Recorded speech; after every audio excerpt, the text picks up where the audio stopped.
Ok. On va ouvrir la Bible ensemble dans le 12e épître de Pierre.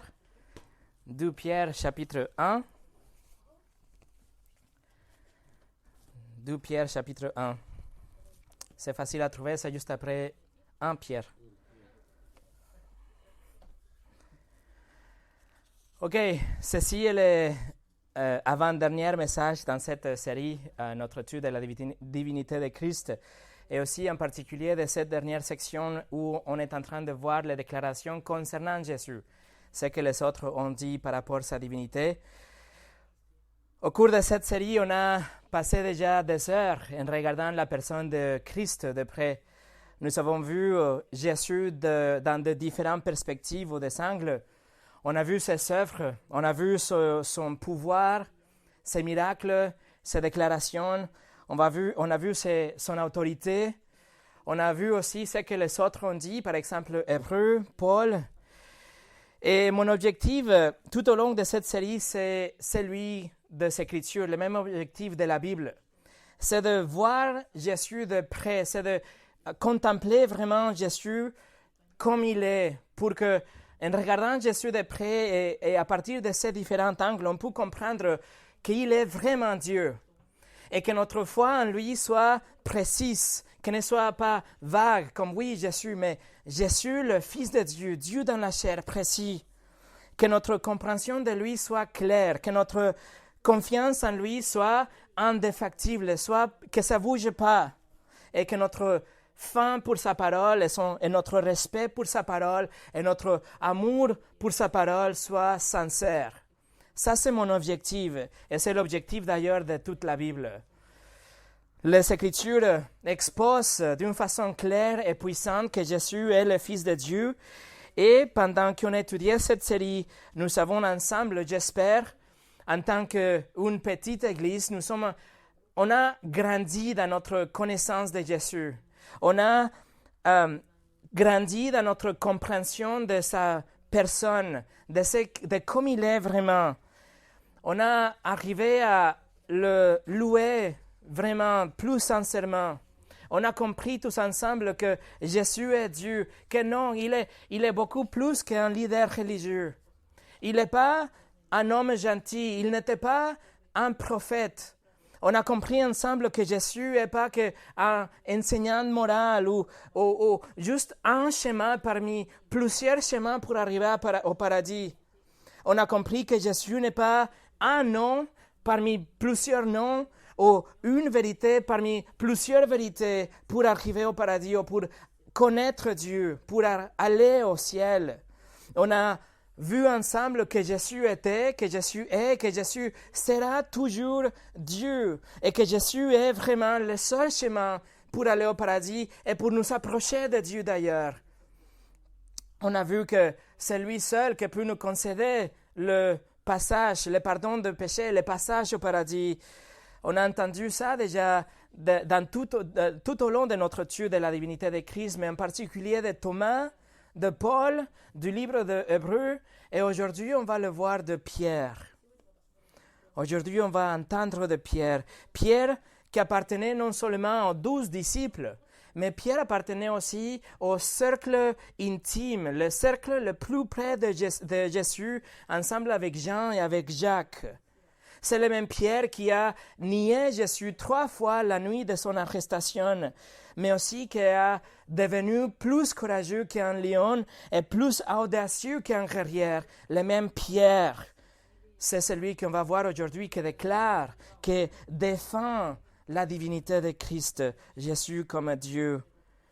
Pierre ne reniera plus jamais à Jésus. Et en fait, cet épître est écrit avec l'objectif de protéger l'Église, d'avertir l'Église à l'époque, parce qu'il avait déjà des faux enseignants qui les infiltraient. Et ces faux enseignements et ces fausses enseignantes, ils enseignent que Jésus n'était pas Dieu, qu'il faut renier que Jésus était le Christ, que Jésus était le Messie, que Jésus était le Dieu dans la chair, Dieu dans la chair. Alors, Pierre, comme il a compris tout ça, il va maintenant avertir l'Église. Il reconnaît qu'il est le seul chemin au paradis. Pierre est sûr que Jésus est celui que l'Ancien Testament avait promis. Pierre est sûr que ce n'est pas le Jésus, l'homme gentil, mais Dieu dans la chair. Pierre est tellement sûr de toutes ces choses qu'il il devient pas qu'un apôtre, il devient un esclave de Jésus. Il devient quelqu'un qui va obéir la volonté de son maître jusqu'à la mort. Et en fait, il sera tué pour sa foi à peu près 12 ans après d'avoir écrit cette lettre. C'est le même Pierre qu'on va étudier aujourd'hui. Mais avant de commencer, on va prier ensemble. Seigneur, je te demande de venir la prédication de ta parole, que ça soit quelque chose de clair, quelque chose qui va arriver au cœur de tous ceux qui vont entendre, et que tu nous donnes le Saint-Esprit pour pouvoir saisir et comprendre la vérité qu'on verra aujourd'hui par rapport à la divinité de ton Fils et le salut de nos âmes. Seigneur, je te prie que tu bénisses cet ensemble. Au nom de Jésus, Amen. Alors, le message aujourd'hui s'appelle « Pierre a dit, Jésus, notre Dieu est sauveur. » Pierre, notre Dieu est sauveur. Alors, la 12e épître, comme je viens de vous expliquer, est écrite avec l'objectif de dévoiler toutes ces fausses enseignantes, d'être sûr que l'Église comprenne qu'il y a des loups qui essaient de s'infiltrer parmi l'Église. Il essaie de les dévoiler. Cet épître a été écrit dans l'année 67 ou 68 après Jésus, et juste avant la mort de Pierre, il sera persécuté par l'empereur Néron, et à la fin, il sera tué par sa foi. Avant le culte, on a lu ensemble la première partie du chapitre 1, et notre étude aujourd'hui, on va se concentrer juste dans le premier verset, verset 1. Regardez avec moi, 2 Pierre 1, verset 1. De la part de Simon-Pierre, serviteur et apôtre de Jésus-Christ, à ceux qui ont reçu par la justice de notre Dieu et Sauveur Jésus-Christ, une foi du même prix que la nôtre. Nous allons diviser cet verset dans 5 points qu'on va voir aujourd'hui. Première chose, l'auteur, Simon-Pierre. Deuxièmement, le destinataire, le lecteur. Troisièmement, la justice de Dieu. Numéro 4, notre Dieu et notre Sauveur. Et numéro 5, le Christ. Alors on commence avec l'auteur Simon-Pierre. Regardez la première partie du verset 1. Pierre écrit « De la part de Simon-Pierre, serviteur et apôtre de Jésus-Christ ». Pierre commence à l'être en s'identifiant lui-même. Il utilise son vrai prénom. Il s'appelait Simon ou Siméon.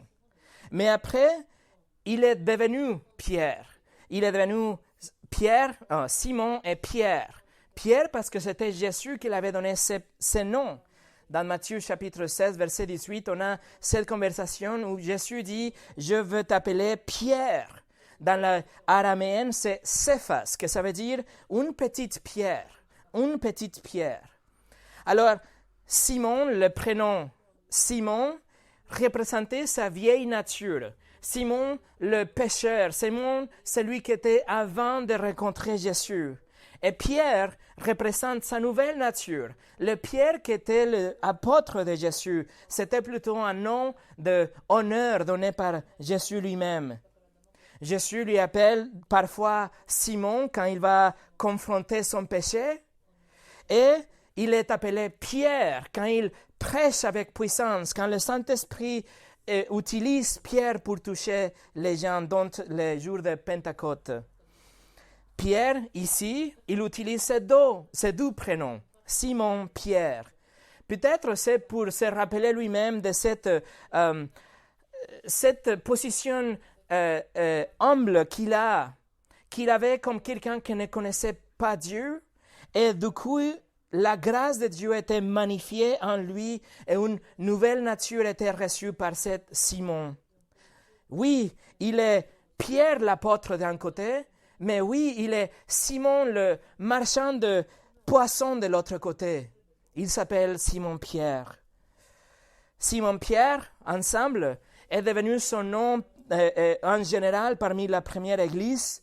Jean, dans son évangile, il l'appelle Simon-Pierre 17 fois sur 22, donc c'était son nom plus courant. Et même les non-juifs dans le livre des Actes, il l'appelle Simon-Pierre. Alors, il se présente lui-même comme ça. Il se présente Simon-Pierre pour être sûr que les lecteurs comprennent qu'on parle de même Pierre qui a nié Jésus 3 fois. Mais en même temps, il s'appelle serviteur et apôtre de Jésus-Christ. Regardez encore une fois verset 1. De la part de Simon-Pierre, serviteur et apôtre de Jésus-Christ.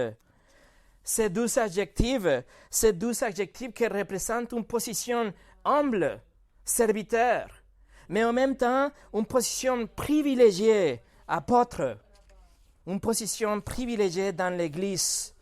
Il est d'abord, il dit serviteur, le serviteur. Mais il faut comprendre que dans le grec, ce n'est pas serviteur.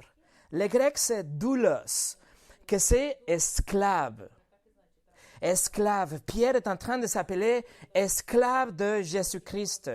C'est le même mot qu'on a vu la dernière fois, si vous vous souvenez, le dimanche passé, quand on a étudié Philippiens chapitre 2.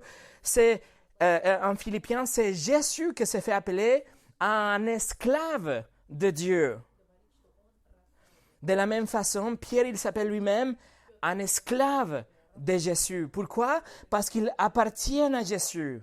Jésus est son maître. Il est obéissant à son maître. Et en même temps, il est protégé par son maître. Il est aimé par son maître. Et vous et moi et tout vrai croyant, tout vrai chrétien, nous sommes des esclaves de Christ. Si vous êtes un chrétien, vous êtes un esclave de Christ. Pourquoi? Parce qu'il est votre Seigneur. Pas dans un sens oppressif, comme l'esclavage oppressif dans le film ou dans l'époque américaine, 1928, etc. Ce n'est pas le genre d'oppression d'esclavage, mais c'est une relation de servitude entre l'esclave et le maître. La relation où le maître, en fait, il aime son esclave. Il protège son esclave. En fait, il adopte l'esclave dans sa famille. L'esclave, il devient comme un fils. Et le maître, il va prendre soin de l'esclave. Il va protéger et pourvoir pour l'esclave. Et si vous êtes un chrétien, un vrai chrétien, vous êtes un esclave. Mais cela demande de l'humilité, n'est-ce pas? Esclave moi? Esclave de Christ? Ça fait mal parce qu'on a le mot esclave, mais le concept, c'est le même, mes amis. Il ne faut pas penser à l'esclave et le maître oppressif avec qui va frapper l'esclave. Mais c'est une relation d'adoption. Le maître qui aime son serviteur, qui aime son esclave, et l'esclave qui aime son maître. Alors, oui, vous êtes un esclave. Vous êtes un esclave si vous essayez de suivre, d'obéir, d'honorer Jésus-Christ. Si vous lui appartenez, s'il est votre Seigneur, alors oui, vous êtes son esclave. Et il ne faut pas avoir l'honte, ou il ne faut pas être assez orgueilleux pour dire « Non, pas d'esclave. Je vais être un serviteur si vous voulez, mais pas un esclave. » Mais si vous êtes un esclave, cela vous met au même niveau que Pierre. Cela vous met au même niveau que Paul. Cela vous met au même niveau que Moïse, le leader le plus puissant de l'Ancien Testament, du peuple d'Israël. Celui qui a reçu la loi de Dieu, les 10 commandements. Celui qui a marché de près avec Dieu. Il était un esclave de Dieu. Cela vous met dans le même niveau que Josué, le grand commandant des armées d'Israël. Cela vous met au même niveau que David, le plus grand roi du peuple d'Israël. Il était un serviteur, voire un esclave de Dieu. ainsi que chaque prophète de l'Ancien Testament et chaque croyant du Nouveau Testament et chaque croyant d'aujourd'hui, nous sommes joyeusement soumis à la volonté de notre Maître, la volonté de notre Seigneur. Et ça nous donne une position privilégiée devant Dieu.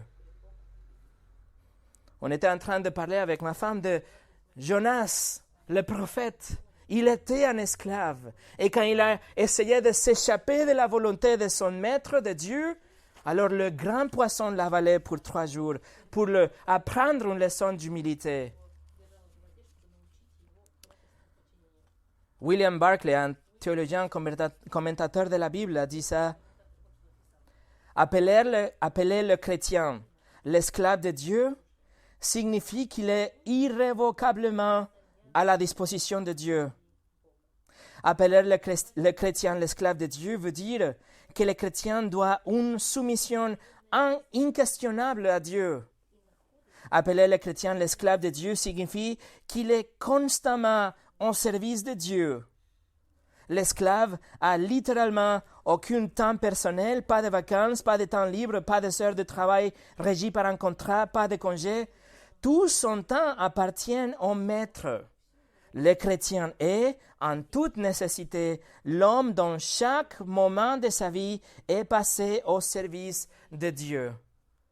Donc, le vrai chrétien vit pas pour lui-même, mais vit pour son maître. On a un ami que dans son statut, vous savez, sur WhatsApp, vous pouvez mettre le petit message que vous écrit comme « Oui, je suis sur WhatsApp » ou quelque chose comme ça. Et lui, il a écrit « Ni Dieu, ni maître ». Voilà le sommet de l'idolâtrie, le sommet de la rébellion contre Dieu. Ni Dieu, ni maître. Le chrétien, il dit « Oui, j'ai mon Dieu Jésus-Christ et mon maître Jésus aussi ». Mais bon, si le concept d'esclave, c'est difficile à avaler, j'ai une bonne nouvelle. En janvier 2016, nous avons passé 2 dimanches en étudiant le concept d'être un esclave, d'être un serviteur de Jésus. Et ces 2 messages, ils sont sur le site en anglais, français et russe. Ils sont disponibles sur notre site et le titre s'appelle « Esclave de Jésus-Christ ». Donc, si vous avez le temps, il faut juste le chercher et vous allez comprendre beaucoup plus par rapport à ça. Mais à part un esclave, Pierre s'appelle lui-même aussi un apôtre. Il dit un esclave et un apôtre de Jésus-Christ. Et apôtre, c'est le grec apostolos, que ça veut dire celui qui est envoyé pour représenter quelqu'un d'autre. Dans le Nouveau Testament, apostolos est utilisé dans le sens restreint de 12 apôtres de Jésus. Et dans la première église, dans le livre des Actes, aussi dans les épîtres, il y a quelques autres personnes qui sont appelées aussi des apôtres, comme Barnabas par exemple, ou Jacques, qui sont mentionnés dans les épîtres comme des apôtres. Mais le sens plus utilisé dans le Nouveau Testament, c'est d'appeler les 12 apôtres, les 12 hommes autour de Jésus, les 12 apôtres. Ces hommes, les apôtres, ils ont été choisis par Jésus, ils ont été enseignés par Jésus directement, ils ont été aussi commissionnés par Jésus directement. Les apôtres remplissent les exigences qu'on a dans Actes chapitre 1, qui disait que, premièrement, il fallait être avec Jésus tout le temps, depuis son baptême jusqu'à sa résurrection. Il fallait être avec Jésus tout au long de son ministère. Paul était l'exception. Et deuxièmement, qu'il devait être commissionné directement par Jésus. Voilà les deux exigences pour être un apôtre.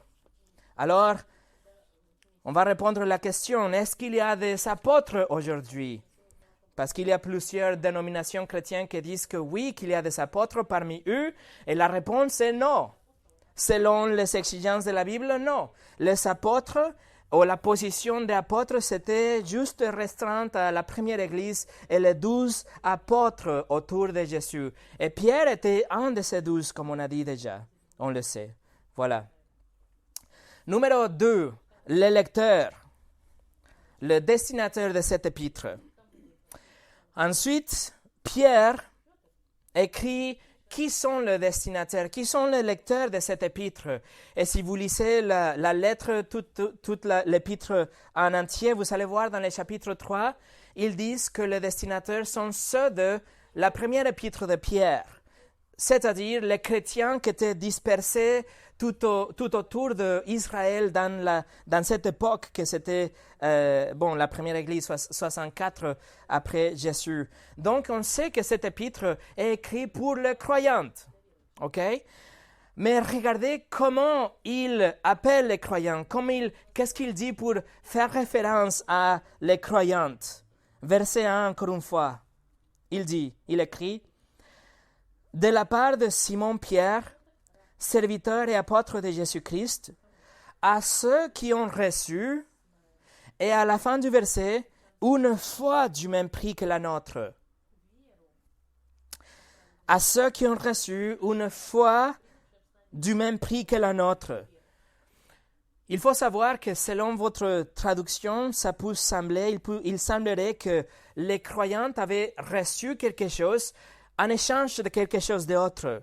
C'est comme vous obtenez la foi, mais parce que vous savez travailler, vous avez fait quelque chose en échange. Donc, vous savez gagner la foi parce que vous savez mériter la foi.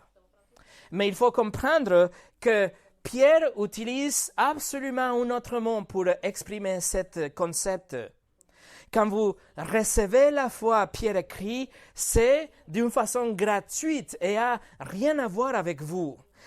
Le mot qu'il utilise pour décrire reçu ou obtenir, c'est un mot qui est utilisé juste 4 fois dans le Nouveau Testament et chaque fois de ces 4 occurrences, c'est pour faire référence à gagner quelque chose suite au tirage au sort.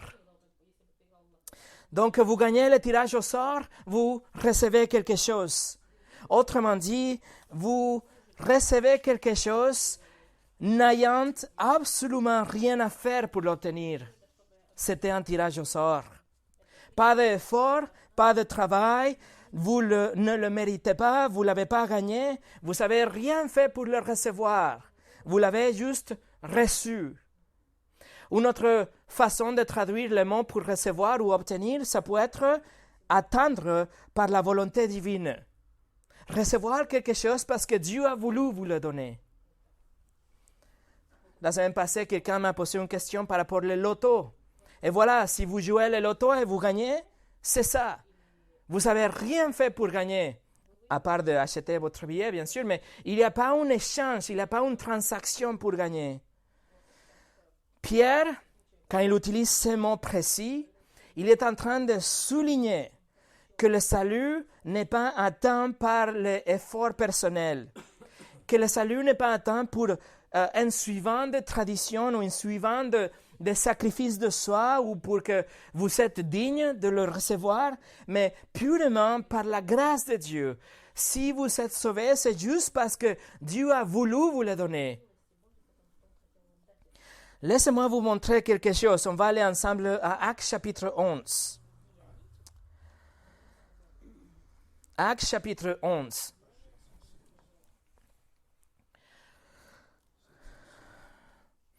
Il y a une persécution quand on arrive dans ce chapitre. Et la première église est éparpillée à cause de cette persécution. Et regardez à partir du verset 19, chapitre 11, verset 19 au 21. Ceux qui avaient été dispersés lors de la persécution survenue après la mort d'Étienne allèrent jusqu'en Phénicie, dans l'île de Chypre et à Antioche. Mais ils n'annonçaient la parole qu'aux Juifs. Cependant, certains d'entre eux qui étaient originaires de Chypre et de Cyrène vinrent à Antioche et s'adressèrent aussi aux non-juifs pour leur annoncer la bonne nouvelle du Seigneur Jésus. La main du Seigneur était avec eux et un grand nombre de personnes crurent et se tournèrent vers le Seigneur. Donnez votre attention au verset 21. Un grand nombre de personnes crurent. La question est pourquoi? Et la réponse se trouve au début de ce verset. La main du Seigneur était avec eux. Alors, la main du Seigneur était avec eux, ils ont cru. Et qu'est-ce qui s'est passé une fois qu'ils ont cru? Ils se tournèrent vers le Seigneur à la fin du verset 21. Alors, verset 21, la main du Seigneur était avec eux, c'est la cause. Un grand nombre de personnes crurent et fait, et se tournèrent vers le Seigneur. Résultat. Le salut, mes amis, c'est un cadeau de Dieu. C'est quelque chose que Dieu, par sa grâce, vous donne. Par la grâce, à travers de la foi, pour que personne puisse se vanter, comme nous le dit le livre Éphésiens. Et ça, c'est le cœur de l'Évangile. Le cœur de l'Évangile, c'est que nous ne pouvons rien faire pour obtenir le salut, mais on est sauvé par la grâce, le cadeau gratuit de Dieu à travers de la foi. Si ça dépendait de nous, absolument personne ne pouvait être sauvé. Personne ne pouvait être sauvé si ça dépendait de nous. Pas d'ivrognes, de prostituées, de terroristes, pas de menteurs, de blasphémateurs, de voleurs, pas de prédicateurs, d'évangélistes, d'enseignantes, pas d'infirmières, de héros, de poètes, pas aucun homme, aucune femme, pas vous, pas moi. Personne ne serait sauvé si ça dépendait de nous. Mais heureusement, c'est un cadeau. C'est Dieu qui nous le donne. Et c'est quelque chose qu'on obtient par la volonté divine. On ne fait rien pour l'obtenir. La foi, c'est un cadeau de Dieu. Et Dieu nous donne le Saint-Esprit pour réveiller notre cœur qui était mort, qui était endurci, le moment quand on entend l'Évangile et la prédication de la parole de Dieu. Charles Spurgeon a dit ça. Si le ciel se gagnait par notre propre mérite, cela ne serait jamais le paradis pour moi. Car si j'y étais, je dirais, je suis sûr d'être ici par erreur. Je suis sûr que cela n'est pas ma place. Je n'ai aucune droit d'y être. Mais si c'est par la grâce et pas par les œuvres, alors nous pouvons entrer au paradis en toute assurance. Et ça, c'est l'assurance que nous avons, que le salut est par la grâce. Un cadeau gratuit comme le tirage au sort. On ne fait rien, mais on le reçoit. Numéro 3, la justice. On va retourner à 2 Pierre chapitre 1, comme on était. 2 Pierre chapitre 1.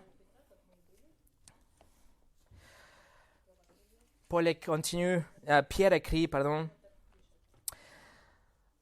verset 1 à ceux qui ont reçu par la justice de notre Seigneur et Sauveur Jésus-Christ, une foi du même prix que la nôtre. Regardez l'expression du même prix que la nôtre. Cette expression était couramment utilisée, par exemple, quand la citoyenneté était donnée à quelqu'un qui était un étranger. Et du coup, à partir de ce moment, quand l'étranger recevait la citoyenneté, il devenait autant citoyen que quelqu'un qui avait été né dans le pays. Alors avec nous, avec les chrétiens, nous partageons la même position devant Dieu que Pierre et les apôtres. Nous avons exactement le même degré de, si vous voulez, de chrétiens comme avaient Pierre et Paul et les autres. Ma famille et moi, quand on est arrivés dans ces pays, on a obtenu la citoyenneté. Cela nous rend le même niveau de citoyens que les citoyens nés dans le pays. Et de la même chose, un chrétien qui bien à Christ, il obtient par la grâce de Dieu la même position qu'un chrétien qui était un chrétien pendant 20 ans, par exemple. Mes amis, il n'y a pas de citoyen de 12e classe au paradis. Il n'y a pas une salle VIP au paradis. Il n'y a pas de première classe et classe économique dans l'avion qui va au paradis.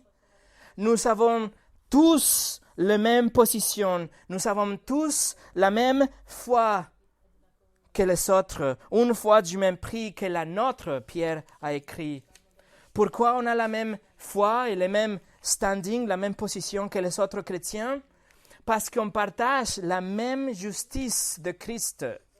On partage le même cadeau, la même perfection imputée en Pierre. C'est la même justice et perfection imputée en vous si vous êtes en Christ.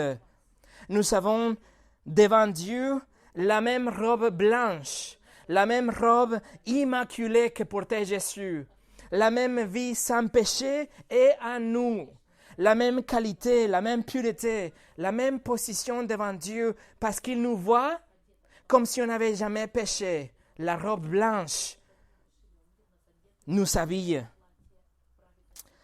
Jésus a donné cette robe parfaite en échange de votre robe qui était sale et souillée par des péchés dégoûtants. Et Dieu a pris toute cette saleté et l'a imputée en Christ pour vous donner à vous la perfection de Christ. Et ça, c'est la seule façon, le seul moyen, mes amis, le chemin unique, la seule moyen pour être accepté par Dieu. Ça, c'est l'exclusivité du christianisme. Oui, le chemin est étroit. La porte est serrée et l'admission est restreinte. Si vous n'avez pas la justice de Christ, vous êtes dehors. Pourquoi? Parce que l'homme ne peut pas arriver à se purifier lui-même. L'homme a essayé ça tout le temps, depuis toute l'histoire. L'humanité a tout essayé, y compris la douleur et la punition auto-infligée. Ils ont tout essayé. Les jeûnes, le pèlerinage, donner tous les biens aux pauvres, toute tradition a été essayée. Et Dieu dit, le seul moyen pour vous rendre au paradis, c'est d'avoir la perfection de Christ qui vous couvre. Rien ne peut sauver votre âme, comme on a chanté tout à l'heure. Le tout premier mensonge que vous avez dit dans votre vie, la toute première fois que vous avez regardé quelqu'un avec de désir, avec de la convoitise, la toute première fois quand vous avez utilisé le nom de Dieu sans respect, la toute première fois quand vous avez convoité quelque chose de quelqu'un d'autre, là, Dieu avait l'obligation même, le droit et l'obligation de vous jeter en enfer. Si il est vraiment saint, si Dieu est vraiment bon, si Dieu est vraiment juste, il doit punir tout péché. Et ça, c'est notre plus grand problème, que Dieu est saint, que Dieu est bon et que Dieu est juste. Si Dieu était un juge corrompu, il fallait juste payer un petit peu de bonnes œuvres.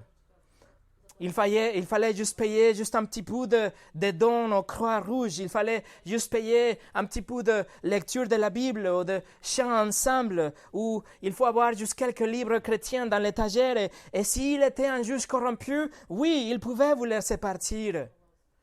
Comme n'importe quel juge corrompu. Mais Dieu Tout-Puissant, mes amis, il ne peut pas être acheté. Il n'est pas un juge corrompu. Sa justice doit être satisfaite, soit par le pécheur en enfer ou par le pécheur sauvé en Christ. Mais le péché doit être payé. La justice doit être satisfaite. Et Jésus a satisfait la justice de Dieu, il a apaisé la colère de Dieu et il prend votre dossier. Le dossier où il y a tous les péchés que vous avez jamais commis, toute page, toute pensée, toute action, tout mot, de toutes les choses que vous avez jamais fait dans votre vie et que vous ferez. Et Jésus les prend et il les détruit complètement et il désintègre chaque page. Et en échange, il vous donne son dossier à lui qui est blanc, qui n'a rien à l'intérieur. Chaque page est neuve et parfaite. Parce qu'il a vécu une vie sans péché. Ça, c'est l'échange que ça se passe au moment de notre salut. Écoutez comment Ésaïe 61 décrit le peuple de Dieu. Ésaïe 61 dit, verset 10, « Je me réjouirai en l'Éternel. Tout mon être tressaillira d'allégresse à cause de mon Dieu, car il m'a habillé avec les vêtements de salut. Il m'a couvert du manteau de la justice. Je suis pareil à un jeune marié, tel qu'un prêtre se coiffe d'un turban splendide, à la jeune mariée qui se pare de ses bijoux. Dieu vous voit comme ça, parce que vous êtes comme ça si vous êtes en Christ, parce que Jésus vous a habillé avec sa perfection. C'est comme ça que vous êtes, parce qu'il vous a enlevé toute saleté et il vous donne toute perfection. Vous êtes ornés, joliment vêtus, parfaits pour Dieu, pour faire face à Dieu. Regardez ce que MacArthur écrit, écoutez ce que MacArthur écrit. Voici l'image de la justice amputée de l'Ancien Testament, le cœur essentiel du Nouveau Testament. Lorsqu'un pécheur pénitent reconnaît qu'il ne peut accomplir sa propre justice par ses œuvres, se repent et invoque la miséricorde de Dieu, le Seigneur le couvre de sa propre justice divine par la grâce au travers de la foi. Voilà, la miséricorde de Dieu est tellement grande et tellement parfaite qu'il ne fait que vous pardonner. Ça serait bien, vous pardonner. Mais il fait beaucoup plus. Il vous savit avec la perfection de Jésus-Christ. Il vous donne la perfection de Christ. Il vous rend pur et saint, prêt pour le paradis, prêt pour faire face à Dieu. Vous voyez, le salut est à partir de Dieu dès le début jusqu'à la fin. C'est toute l'œuvre de Dieu. Numéro 4. Notre Dieu est sauveur. Et ici, on a la divinité de Christ. Regardez le verset 1 encore une fois. 2 Pierre chapitre 1, verset 1. De la part de Simon-Pierre, serviteur et apôtre de Jésus-Christ, à ceux qui ont reçu par la justice de notre Dieu et Sauveur, Jésus-Christ, une foi du même prix que la nôtre. Pierre ici, il parle clairement d'une seule personne, Jésus-Christ, qui est en même temps Dieu et Sauveur. La construction en grec a qu'un seul article dans cette phrase, donc il se réfère clairement qu'à une seule personne, Jésus, notre Dieu et Sauveur. En fait, si on pouvait le traduire d'une façon littérale, même si ce n'est pas correct, mais littéralement, ça veut dire le Dieu à nous, le Sauveur à nous, Jésus. Et ça, c'est énorme. Dire que Jésus est le Sauveur, à l'époque de Pierre, la première église était énorme et on doit comprendre ça. Une revendication d'être sauveur est la même chose que dire que quelqu'un est Dieu. Et ça, c'est important. On va aller ensemble à Ésaïe chapitre 43.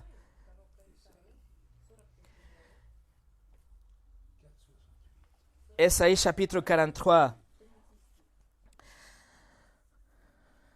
Ici, Dieu parle. Regardez juste la première partie du verset 3. En effet, je suis l'Éternel, ton Dieu, le Saint d'Israël, ton Sauveur. Ésaïe ici nous dit que le Seigneur Dieu, l'Éternel Dieu, c'est-à-dire Yahweh Elohim, le nom de Dieu plus Dieu, il est Dieu et Sauveur. Sauveur parce qu'il nous sauve, ou il sauvait à l'époque des circonstances immédiates, par exemple de l'Égypte, de l'esclavage, ou de Babylone, etc. Il sauvait et il continue à sauver des choses dans notre vie quotidienne, mais éternellement aussi parce qu'il sauve l'âme de son peuple. Mais regardez maintenant le verset 11, chapitre 43, Ésaïe 43, verset 11. Dieu continue à parler, il dit, « C'est moi seul qui suis l'Éternel, et il n'y a aucun sauveur en dehors de moi. » Il dit qu'il n'y a pas un autre sauveur que lui. Et les chapitres 45 et les chapitres 60 ont les mêmes déclarations de ce type.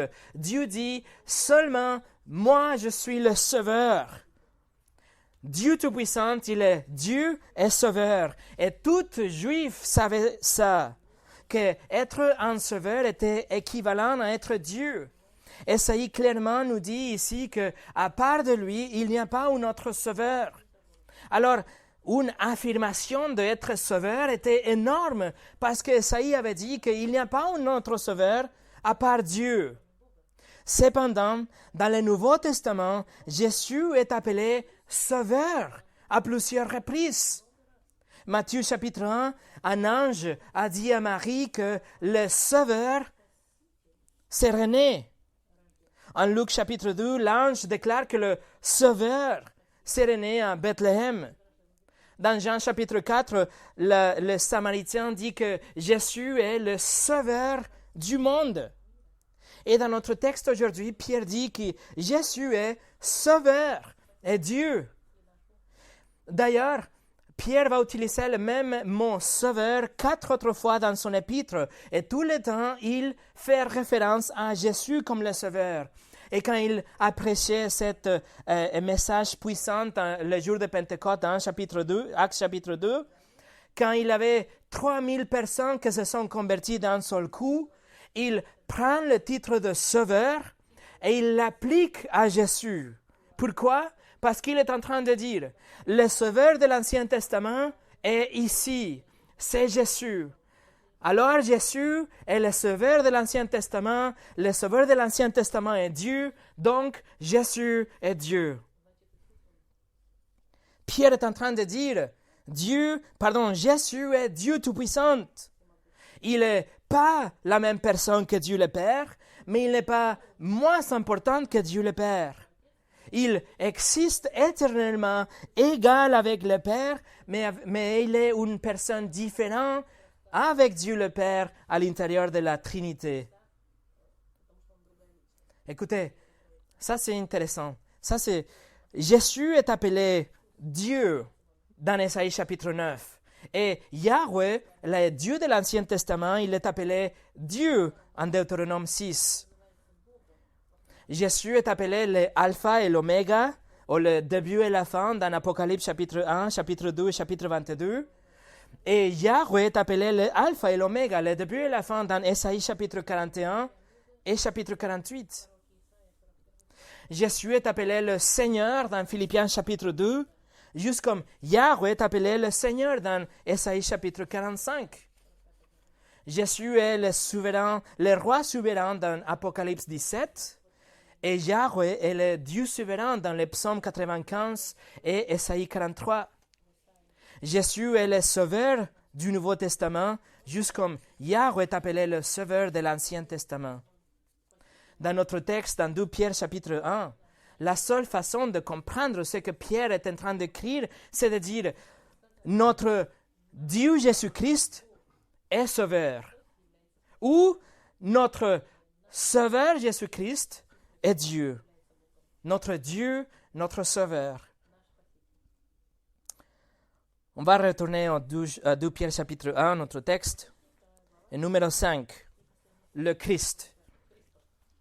Le Christ. Regardez le verset 1 encore une fois. À ceux qui ont reçu par la justice de notre Dieu et Sauveur, Jésus-Christ, une foi du même prix que la nôtre. Pierre, comme toujours, étiquette où il met ensemble le titre de Christ avec Jésus. Pourquoi? Parce qu'il est le Christ, le grec Christos. Que ça veut dire? Le Messie. Ça veut dire celui que Dieu a choisi. Ça veut dire l'accomplissement de prophéties de l'Ancien Testament.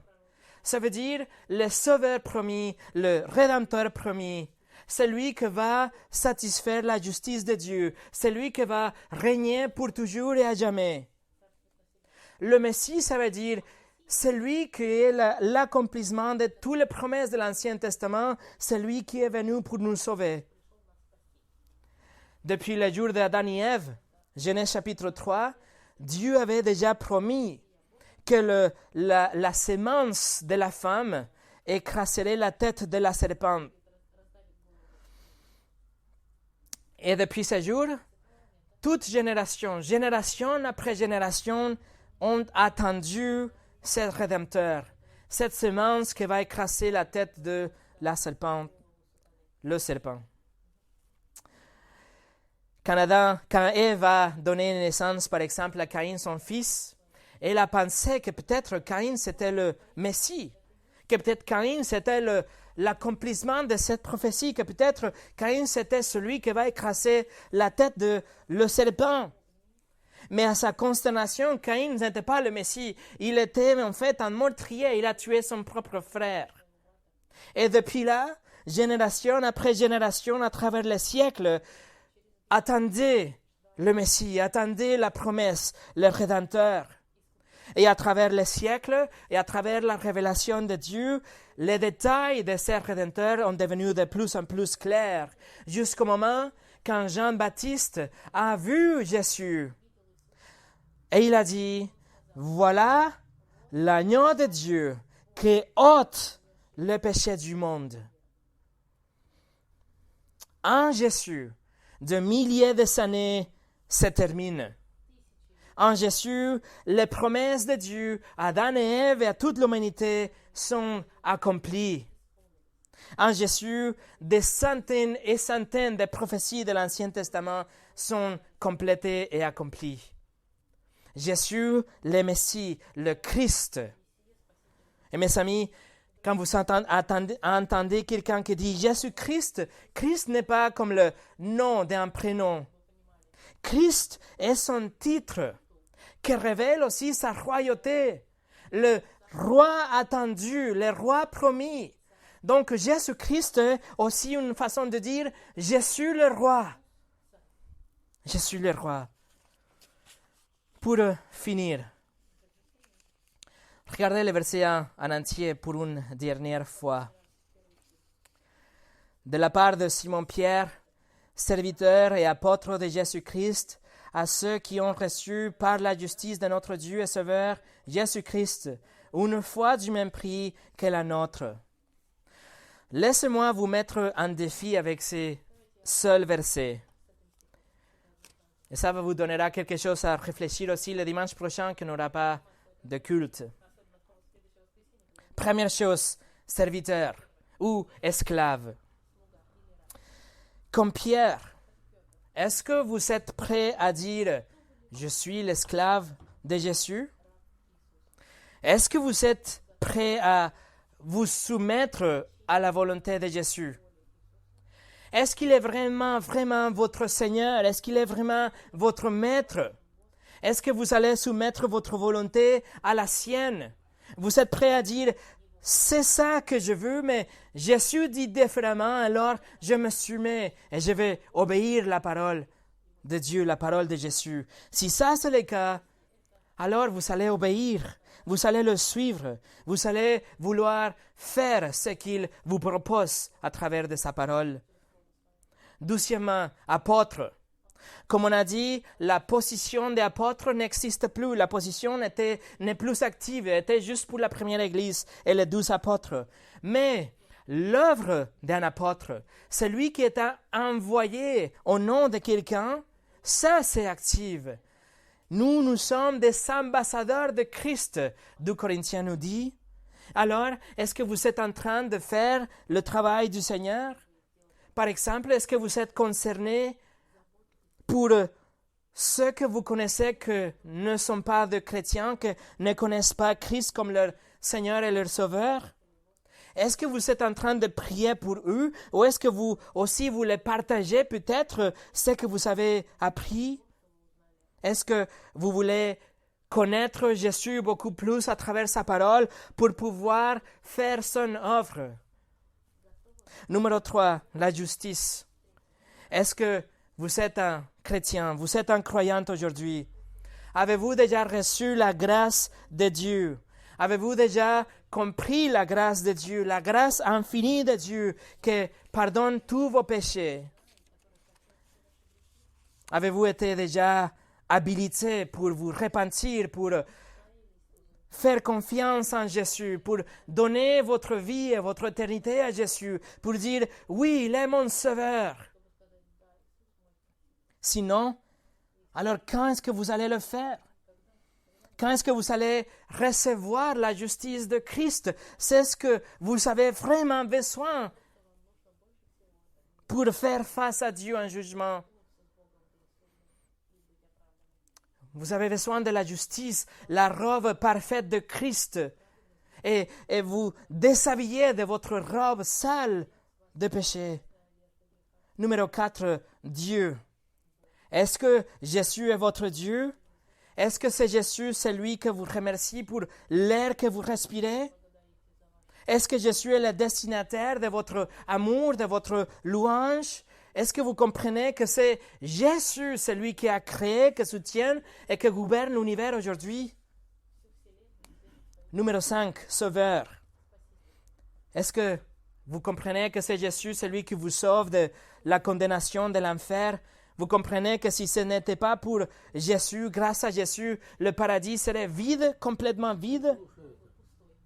Vous savez que Jésus est votre sauveur dans le sens qu'il est le bouclier qui va vous protéger de la colère de Dieu pour qu'elle ne tombe pas sur vous. 6. Le Christ. Vous savez que Christ est l'accomplissement de 39 livres de l'Ancien Testament et Jésus, c'est ce que le 27 livres du Nouveau Testament expliquent. Tout est Jésus, l'Ancien et le Nouveau Testament. Donc, il est le libérateur. Il est le Rédempteur, il est la promesse, il est le roi attendu. Pierre, mes amis, j'ai fini avec ça. Pierre a compris qu'il était Dieu. Même s'il avait nié 3 fois, Jésus l'a rencontré après la résurrection. Et il a posé une question 3 fois. Pierre, est-ce que tu m'aimes? Et Pierre a répondu 3 fois, oui, je t'aime. Mais maintenant, mes amis, avec ce qu'il est en train d'écrire, il le prouve. Il déclare la vérité de Christ. Maintenant, Pierre, il ne craint rien. Il va défendre la vérité de la divinité de Christ. Et même, il va mourir pour elle. Pierre est en train d'écrire cette lettre depuis Rome. En fait, il est emprisonné en Rome. Regardez le verset 14.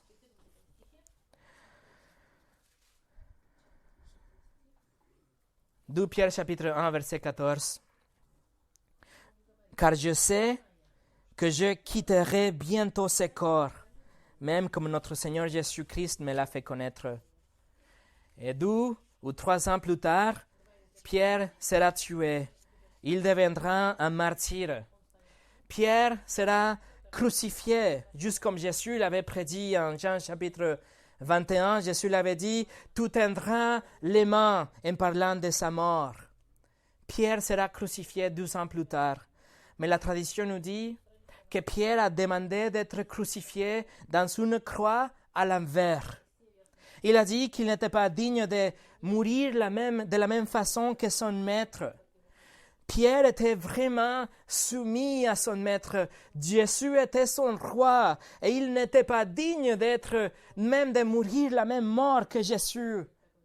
Pierre va dire, et répéter et affirmer et défendre jusqu'à son dernier souffle que Jésus est le Seigneur, le Dieu de l'Ancien Testament, le Sauveur. Et c'est ce que nous devons dire nous aussi. Jésus, notre Dieu et notre Sauveur. Prions.